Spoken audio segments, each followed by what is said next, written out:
अच्छा गुरु कितने होते हैं आप लोग बताओ? एक ही होता है। अब हम बताएं कितने होते हैं। ये देखो, ये बच्चा बड़ा समझदार है, बहुत ध्यान से सुनता है। विशेष 3 गुरु होते हैं। कौन कौन से? एक होते हैं कुल गुरु, जो हमारे जन्म के समय, विवाह के समय, यज्ञोपवीत के समय आदि आदि जो हमारे घर के कुल परंपरा, कुल रीति रिवाज हैं, उन सबको संपन्न कराते हैं। वो कौन से कहलाते हैं? कुल गुरु। दूसरे होते हैं शिक्षा गुरु, जिनसे हमने ज्ञान प्राप्त किया, शिक्षा प्राप्त करी। शिक्षा गुरु अनेक हो सकते हैं, जहां जहां शिक्षा मिली। प्राइमरी में कोई और था, मिडिल में कोई और हुआ, हाई स्कूल में कोई और हुआ, तो अलग अलग गुरु बने। तो शिक्षा गुरु जहां जहां जिनसे शिक्षा ली वो शिक्षा गुरु। तो पहले कुल गुरु, फिर शिक्षा गुरु, और तीसरे हैं सदगुरु। सदगुरु माने जो हमें भगवान से मिलाएं, जो भगवान की प्राप्ति की राह दिखाएं, जो भगवत प्राप्ति का मंत्र देकर भगवान की शरणागति कराते हुए भगवान के भजन में लगा दें, वो सदगुरु कहलाते हैं। राम जी के भी 3 गुरु जी हैं। कुल गुरु हैं वशिष्ठ जी, शिक्षा गुरु हैं विश्वामित्र जी, और सदगुरु हैं श्री अगस्त्य जी। तो भैया इसी प्रकार श्री कृष्ण के भी 3 गुरु हैं। कौन कौन है?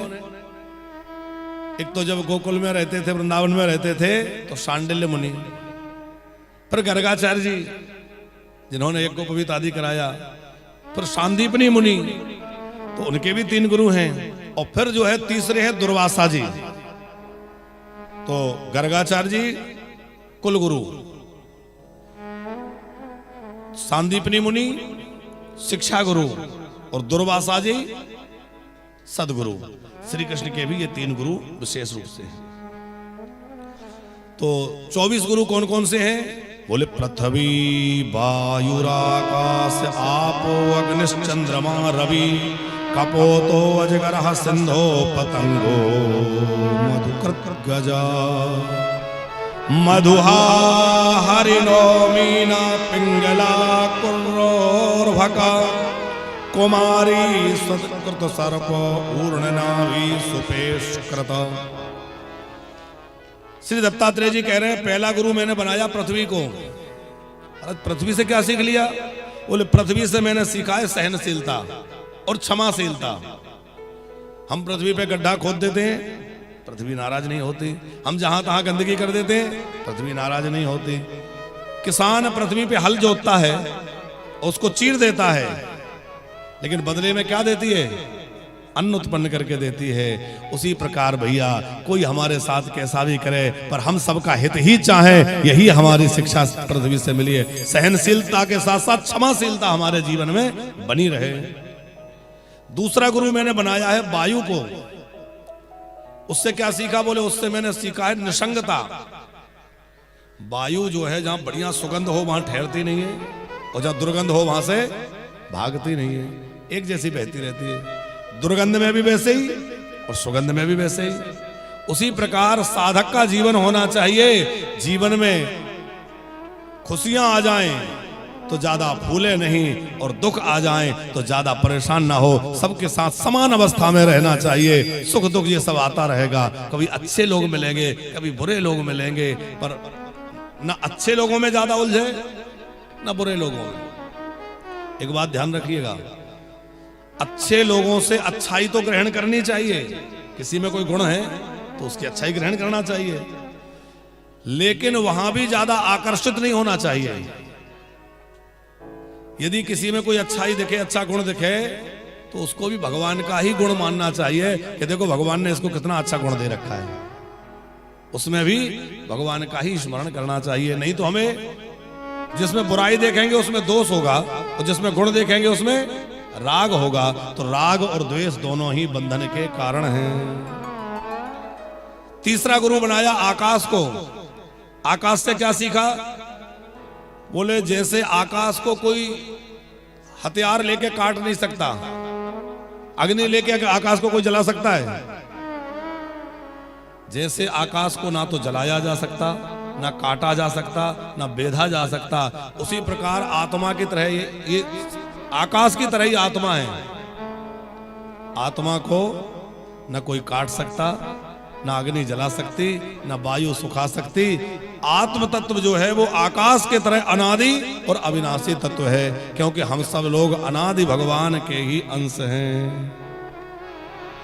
जो आनंद से तो सुख राशि, जो आनंद से तो सुख राशि, जो आनंद सिंधु राशि, जो आनंद सिंधु सुख राशि, श्रीकरत त्रैलोक सुपासे, श्रीकरते त्रैलोक सुपासे, जो आनंद सिंधु सुख राशि, जो आनंद सिंधु सुख राशि, जो आनंद सिंधु सुख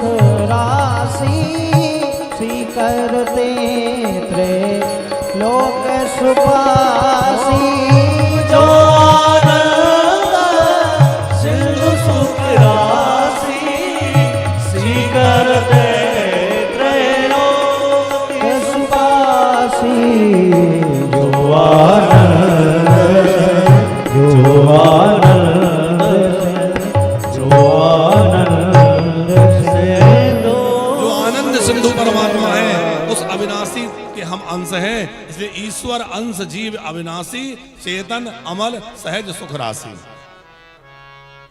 तो आत्मा को गुरु बनाया, फिर बनाया है जल को गुरु, पानी को। जल से क्या सीखा? बोले जैसे जल का सहज स्वभाव है शीतलता, वैसे ही साधक का स्वभाव होना चाहिए शीतलता, हर समय ठंडा रहे। अपनी जरा खोपड़ी को हमेशा ठंडी रखना चाहिए, क्योंकि क्रोध करके हम दूसरों का ही अहित नहीं बल्कि अपना भी अहित ही करते हैं। और कई लोग तो बड़े उससे कहते हैं मेरा गुस्सा बहुत खराब है, मुझे बहुत जोर से क्रोध आता है। अरे खराब है तो छोड़ो ना, इसको क्यों पकड़ के बैठा है? जब कह रहा है मेरा गुस्सा बड़ा खराब है तो छोड़ो। क्रोध करने से किसी का भला नहीं हो सकता है। इसलिए चित्त को हमेशा शांत रखने का प्रयास करिए। देखो उद्विग्न चित्त में, अशांत चित्त में और क्रोधित होने वाले चित्त में भगवान नहीं रह सकते। बिटिया तुम कह रही थी ना क्रोध बहुत आता है, तो ध्यान से सुनना। हमारे ठाकुर जी बड़े कोमल हैं, बड़े कोमल हैं, मक्खन से भी ज्यादा कोमल हैं। और जहां क्रोध ज्यादा आएगा तो उसकी ज्वाला रहेगी, तो इतनी क्रोध की ज्वाला में भगवान रह नहीं पाएंगे। वो कहेंगे भैया यहां से तो हमें भागना पड़ेगा, है?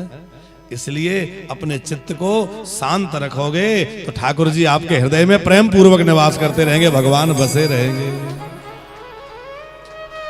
आप कहेंगे कि पानी का स्वभाव शीतल है, तो वो तो अग्नि जलाओ गर्म हो जाता है, तो गर्म तो हो जाता है लेकिन थोड़ी देर ही गर्म रहता है, जैसे अग्नि बंद होगी ठंडा हो जाए। अच्छा कितना भी तेज पानी गर्म हो रहा हो और आप जलती हुई अग्नि पे पानी डालें तो अग्नि बुझेगी। इसका मतलब पानी गर्म भले ही हो गया पर उसके अंदर शीतलता का अभी भी लक्षण विद्यमान है। अग्नि को गुरु बना करके मैंने पवित्रता सीखी। दत्तात्रेय जी कहते हैं पवित्रता माने अग्नि में हवन भी होता है और अग्नि में चिता भी जलती है। सुबह सुबह सब अग्नि में जलता है पर अग्नि कभी अशुद्ध नहीं मानी जाती।